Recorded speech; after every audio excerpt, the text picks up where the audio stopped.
Turma, estou iniciando a gravação agora, ok? Foi a apresentação do podcast, do grupo da Amanda. E aí, a partir de agora, a gente compartilha aqui a tela para a gente voltar aos nossos assuntos da aula. Só um minutinho para eu abrir a minha tela aqui.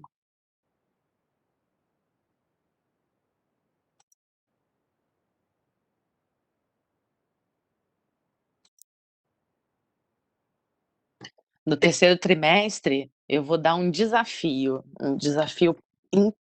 interplanetário. Não, hoje eu não vou passar mais não, por causa do nosso tempo, né, tá bem curtinho. Mas vai ter um desafio interplanetário no terceiro trimestre, uai, o próximo trimestre. É o terceiro trimestre, né. Aí eu vou passar um outro trabalho. Mas aí é um trabalho, esse aí vai ter uma pegada diferente, ele vai ser um desafio. Como assim mal começou o segundo? O segundo já tá terminando, meu bem. Como assim nem tem tempo? Vai ser um desafio.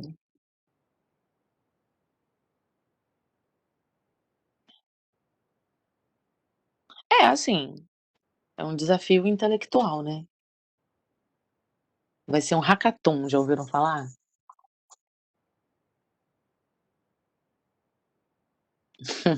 Não vou falar agora o que é. Que quiz, o quê? Quiz é individual. Esse desafio ele vai ser em equipe, vai ser resolver um problema. Não, não vai ser nada que não tem nada a ver com a matéria, com nenhuma não, tem a ver porque são questões ambientais. O que é bater no botão? Esses jargões são muito novos, eu não entendo não.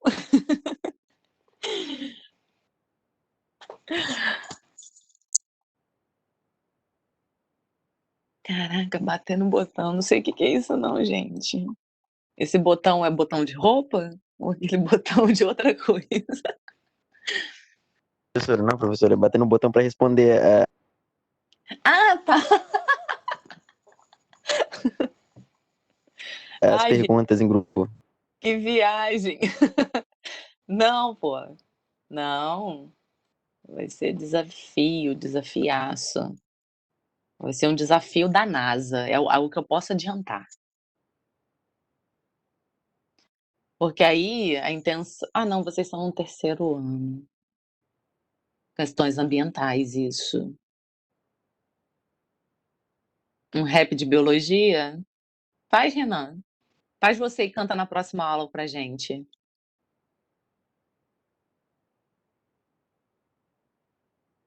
Então, ó, eu já mandei a letra, não vou falar o que é não, porque senão vocês vão ficar fazendo muita pergunta, e aí a intenção não é essa agora, eu tenho que fechar o segundo trimestre, né, e aí no terceiro, ao invés de algumas atividades que eu passo, de matérias, né, assim, de exercícios, eu vou eu vou ficar com agonia, eu vou passar o desafio, tá? Então já fica de olho na equipe, na sua equipe, que você sabe que vai ser fera.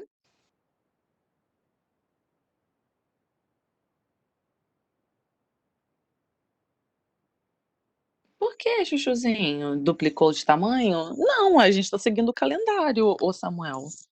O calendário ele tá normal. Ele tá padrão.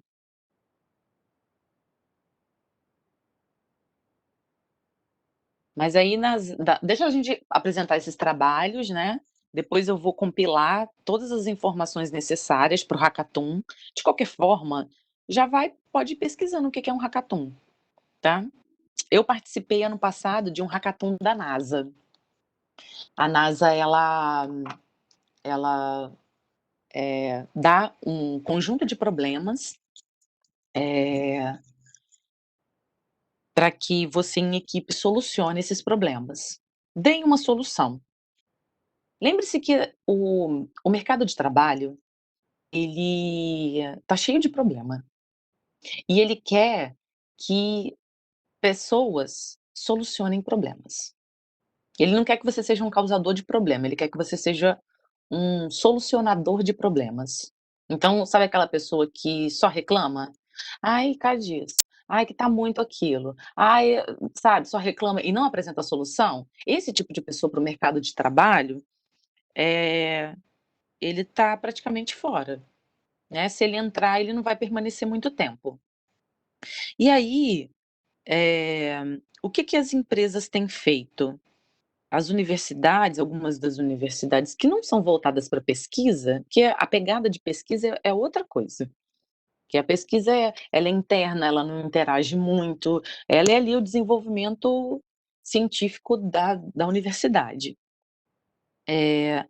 Algumas empresas, elas têm se conectado com as escolas, com as universidades, faculdades, universidades, né, e essa essa solução, elas estão cheias de problemas. E elas querem uma solução. E às vezes, essa solução ela não vem de quem está no poder. Ano passado eu visitei a Águia Branca. A Águia Branca que fica, né, em Cariacica. E é a segunda vez que eu visito a empresa. A primeira vez eu visitei para ver a parte ambiental.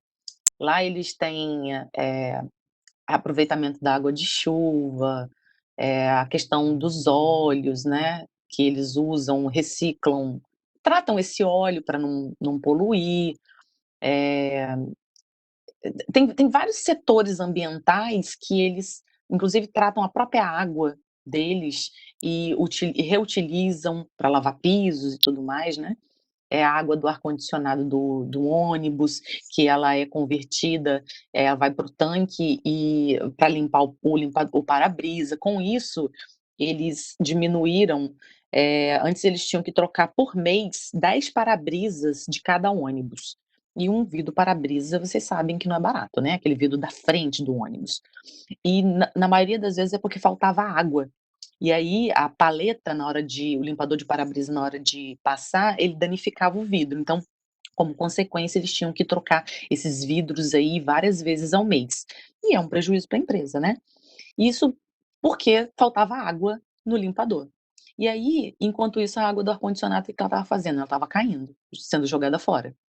Aí, um cara da manutenção de ônibus, da mecânica, teve a ideia de pegar uma mangueirinha da saída do ar-condicionado, daquela água, e conectar ao tanque de água do limpador de para-brisa. Com isso, eles o número de vidros que eles têm que trocar é mínimo. Então entende que tirou o prejuízo da empresa? Uma solução simples. E essa solução, ela não veio do diretor da empresa, ela não veio do gerente da empresa, do coordenador da empresa, ela veio de quem? Do peão, lá da mão de obra. Por isso que é importante ouvir quem está na linha de frente. É importante hoje, essas decisões que as empresas tomam, de forma, solitária, elas são decisões verticais. Hoje a gente tem que tomar decisões em rede, não quando a gente faz um trabalho, não é porque eu tiro a melhor nota da matéria que significa que eu vou, eh ele ganhou um prêmio, Samuel, ele ganhou um prêmio. Aí com isso a empresa ela faz todo ano isso, ela, as melhores ideias. Sim, provavelmente ele melhorou a posição dele na empresa, sabe, mas, pela essa ideia, mas ele ganhou também uma promoção. Uma promoção, ó, ele ganhou um prêmio por isso. A empresa esse ano, todos os anos ela faz isso. Ela premia as melhores ideias. Então você entende que, assim, foi uma ideia que tirou um bocado de prejuízo, né.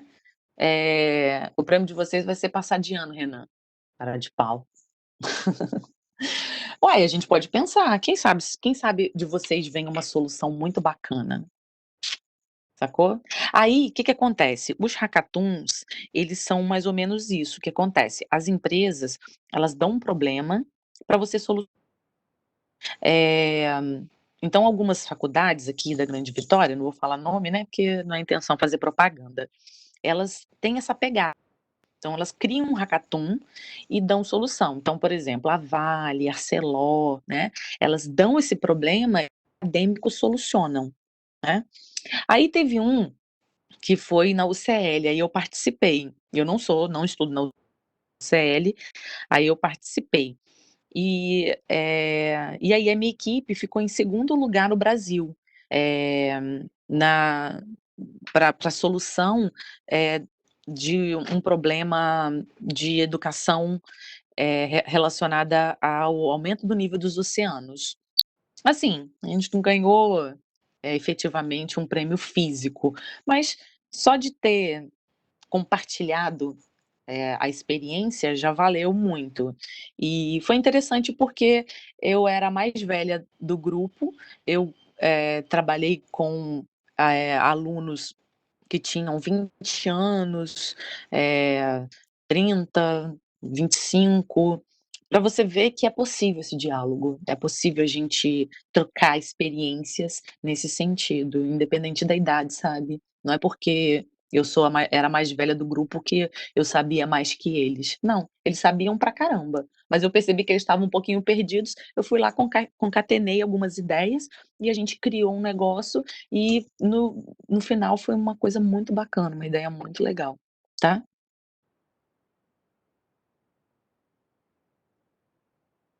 Ah, Renan.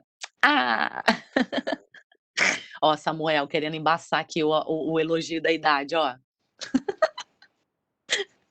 Enfim, chuchus, aí a proposta do terceiro trimestre é a gente fazer um hackathon, tá. E só que eu não posso passar os desafios agora, porque vocês têm que entender primeiro o que é um hackathon, né. Então, nesse período aí até semana que vem, dá uma pesquisada, né. Tem hackathons que estão acontecendo, online, tá. No início do ano eu participei de um online também.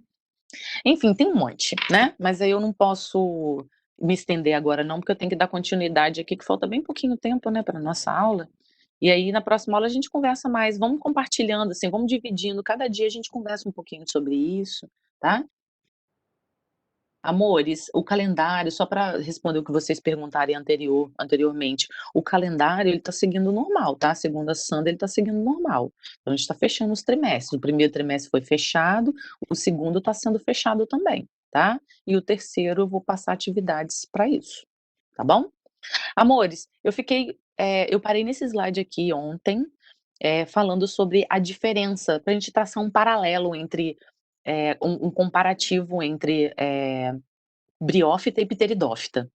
No primeiro grupo das briófitas, que são as mais primitivas, a gente tem assim, elas são avasculares, então quer dizer, não tem vasos condutores, em contrapartida, a pteridófita, olhando para essa imagem, ela tem, não tem?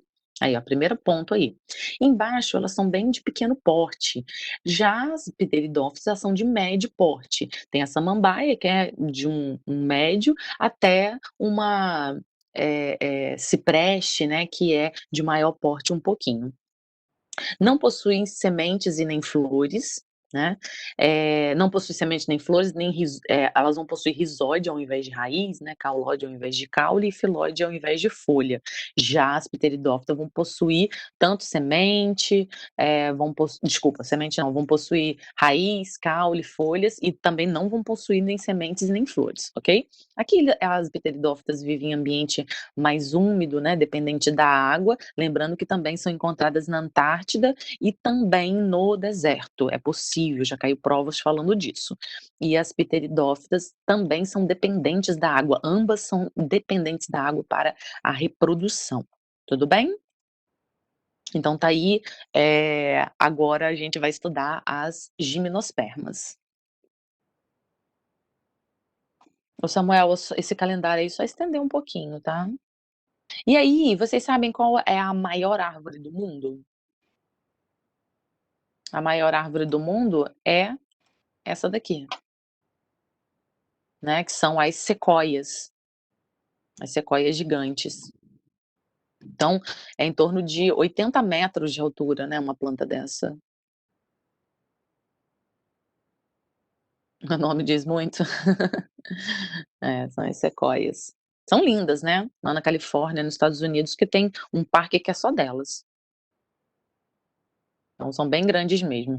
Aí a gente tem aqui dentro do grupo das gimnospermas, as araucárias, né, que é o pinheiro do Paraná. Eu amo as araucárias, assim, eu já tirei foto abraçadas, assim, com elas são super fofas. E nelas, aí a gente já tem, elas já são as, espermáticas, né, que são plantas que já vão possuir a semente, já vão possuir órgãos reprodutivos, né, são fanerógamas. Aqui, por exemplo, a gente tem aqui a pinha. A pinha é aquela geralmente que você conhece aí do Natal, né, que você pendura em árvore de Natal. A pinha um dia, ela foi desse jeitinho aqui ó, que tá nessa imagem de cá, da letra A. Ela tem aqui dentro as sementes, então esse tipo de vegetação não vai possuir, frutos, mas sim só sementes, tá. Essas sementes, eu até chamo de pinhão. Alguém da sala já comeu pinhão? Pinhão cozido. Em Minas Gerais tem muito, no sul do país tem muito. É muito comum ter eu já fui até num festival de pinhão, onde tinha, pato com pinhão, doce de pinhão, bolo de pinhão. Já comeram alguém? Alguém já comeu aí da sala? Esse pinhãozinho aqui? Estão me ouvindo? Não, não, ninguém, né? Tá. Aí, aqui tem, araucárias, eh, do sexo masculino, né, planta masculina e a planta feminina. A planta masculina, ela tem essa estrutura aqui que a gente chama de estróbilo, tá? Essa estrutura comprida e meio torta. É o estróbilo masculino. E ele tem pólen, tá? E esse pólen é enviado pelo vento, e ele vai fecundar a pinha feminina, que é essa aqui, tá? Essa pinha, ela vai produzir então a semente. E se você olhar aqui dentro, tem o quê? O embrião. Esse embrião ele vai se desenvolver, né, ao ser enterrado, ele vai desenvolver e vai gerar essa planta aqui, que é a araucária, a planta adulta. Então o pinhão é só semente, né. Então aqui a gente tem, as cicas, né, os exemplos aí, pinos, né, são essas aí, tem muitas ornamentais. Pinheiro do Paraná, sequoia, beleza? Então tá a imagem aí, aqui são os estróbilos, aqui é o ciclo dela, né, os tipos ciclo não, esses aqui são os tipos de estróbilos que tem.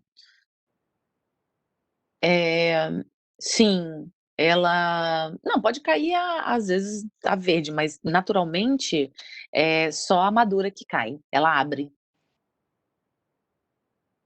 Aham. É, o pessoal usa muito, né, no período de Natal. E aí características delas, ó, são vasculares, tem vasos condutores de seiva. Samuel, para de esparrar menina. Vão possuir raiz, caule, folhas. Dá ideia pra Samuel não, Camille. Estróbilos, né, e vão ter as sementes também, tá, vão ter estróbilos masculino e estróbilo feminino. E aqui ele tá até mostrando, né, que o estróbilo seria, assim, uma flor bem primitiva, tá. Então não tem pétala, não tem ovário, mas acaba sendo considerado flor, tá bom. O que é importante você lembrar é que aqui não tem frutos, não tem, hipótese alguma tem frutos. Frutos a gente vai ter só lá na frente, lá nas angiospermas, tá. Os gametas são produzidos então aqui, ó, no estróbilo. O gameta masculino não é flagelado, logo vai ter um grão de pólen, esse grão de pólen é enviado pelo vento, não tem nada de atrativo, então não vai ter passarinho, não vai ter morcego para poder polinizar isso, não vai ter inseto nenhum, é pelo vento a polinização, tá. Por isso que você acha que ele tem que produzir muito pólen ou pouco? Escreve aí para mim. Produz muito pólen ou pouco pólen, as gimnospermas? Muito, isso aí. Porque é o vento que faz, né. E o vento, gente, ele não vai direcionar bonitinho para outra planta, ok? E aí, a gente fala que essas aqui, são as plantas que conquistaram definitivamente o ambiente terrestre. Por quê? Elas já vão apresentar o tubo polínico, o tubo polínico, porque, ela não vai precisar do dispersor, né, no sentido, ela não vai precisar da água para poder fazer esse transporte, tá. Que no caso as anteriores precisavam, né, as briófitas e as pteridófitas. E aqui também o embrião já vai ficar protegido numa semente, e essa semente vai dar o quê? Nutriente para ele. Por isso, tá ligado por que que você come semente? As sementes elas são muito nutritivas, né. Elas têm ali muito lipídio, muita proteína, são muito boas, né, só não pode comer em excesso, porque elas são bastante calóricas, né.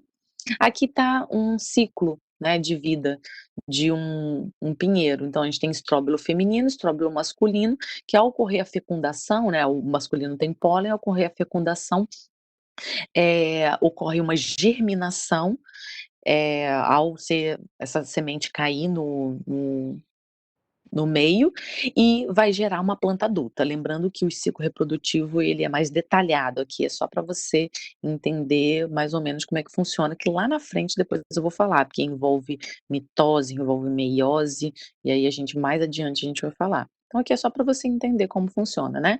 Estróbilo masculino e feminino, pólen, os grãos de pólen fecundam, não tem, ovário aqui, né, vai ter somente aqui um óvulo e um tubo polínico, e no final, essa semente caindo, ela vai germinar e vai gerar a arvorezinha, tá. Aí mais um pouquinho. Não é pteridófita, Vitória Régia não. Eh, beleza? Aqui ó, pinhãozinho, né, e aí a gente vai para a planta que a gente mais consome, mais come, as que são as mais bonitas, que você ama dar de presente para as pessoas, para as mães, para as namoradas, ou para os namorados, tanto faz, né, porque o homem também pode receber flores, e aí são essas aí que perfumam, são as que evolutivamente tiveram maior sucesso, tá. Aqui ó, lembrando que a gente tem muitos frutos também, né. Daqui a pouco vai cair a minha aula, semana que vem a gente continua, tá bom? Então, ó, tomate é um fruto, né, abobrinha é um fruto. "Ah, professora, né